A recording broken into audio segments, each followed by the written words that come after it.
Hello and welcome to a very special video today. I hope you'll give me a pass or a indulgence on this topic. I just wanted to talk about it a little bit after I saw some videos from Northern Exile and Marshall Bromod.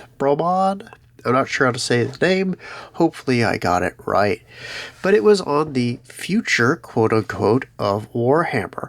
And I have a bit of a different take. Now, to give you a little context, I believe that Warhammer will become part of the mainstream media, and it will be very much like what we saw with The Witcher. It will burn brightly for a very short time and then collapse in and on itself, and become something of a laughingstock in a way, because I don't believe that they'll give Henry Cavill more than one episode to do interesting, impressive, manly things, and not just be a sad side character who shows up when they can't think of anything else to do. But the reality is this. I believe that the future of Warhammer will be largely in the hands of the players, much like we see with Mordheim. But I also believe that the future of Warhammer is becoming a more contentious situation. I believe it will become one of many games. And I say that because, unlike many times in the past, they are finally at a point where they have multiple games that have shown up and started to gain fan bases, and due to their own misconduct and missteps, they have given many openings for people to shift over into them.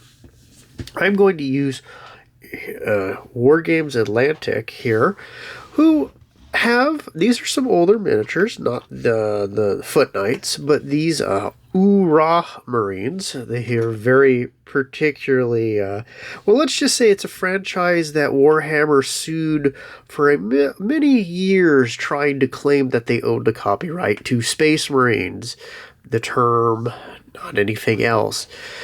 And, okay, well, as time has moved on, we now have more companies making fairly quality kits. And these aren't the greatest kits on Earth. They have some soft spots in their detail, but overall, they're fantastic. They have multiple parts, an insane amount of heads, weapon options. These guys are massively customizable.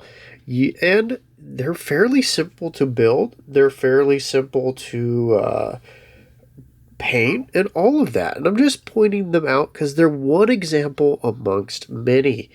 And I'm going to be covering more and more of those as time goes on.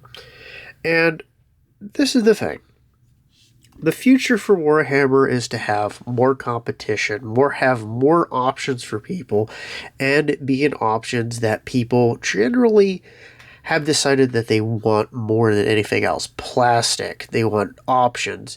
You have things like Stargrave and Frostgrave, which already opened the doors to it with its insanely kit-bashable kits across multiple different releases.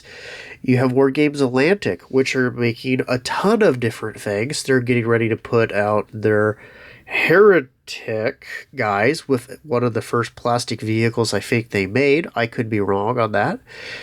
And they're going to be bringing Empires at War Marcher out, which is something I plan on, as soon as I get it sent to me, actually reviewing. And its kits are going to be plastic and multi-part. There's not just that. There's Infinity. There's Wargames. Oh, yeah, I already said Wargames Atlantic. There is, of course, a ton of options out there, and I'm flubbing it. Do forgive me. There's Warlord Games. There's Modifius, which is getting its stuff apparently out in plastic. Warlords Games with their Conflict 47 and Bolt Action. There are more and more and more options. And this is before we even just talk about one-page rules. With 3D printing becoming easier to do, with the proliferation of steady rule systems that don't change every 10 seconds that Games Workshop wants to put out another FOMO release, with kits that give you options and the ability to build them in multiple ways, with all of these things, Games Workshop future is going to be one of struggle and having to keep up with an ever-increasing market with people who are competing close enough to their level to be a reasonable option for people to promote. Not to mention, when we're talking about some of these companies, they're moving into areas where Games Workshop simply failed. They're moving into making the stuff for other companies. They're moving into board games and things like that. The point I wanted to make was that Games Workshop will definitely try to move into the mainstream, for one. They will try to sell to Amazon Studios, and considering Amazon Studios' track record, you know what I feel about that.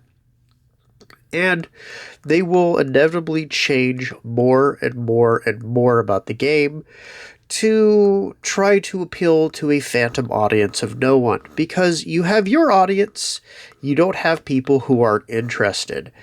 Just because a knitting circle enjoys knitting doesn't mean that they're into textile industry. Just say that as a kind of point. Or car manufacturing. Just saying. But I believe the future for Warhammer will be with you, the individual. Be it with your 3D printing or proxies. Be it with you simply playing the old Warhammer as it was. Be it with you doing the exact same things the Mordheim community does today.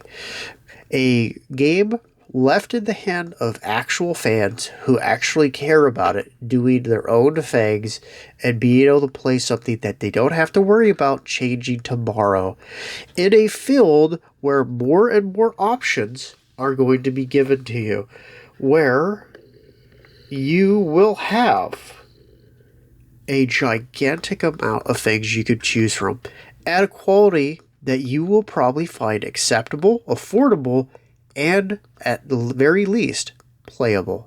So that's my opinion. I know it was a little bit of a random, but hey, I hope that was at least kind of uplifting for some people. I hope you have a wonderful day. Bye-bye!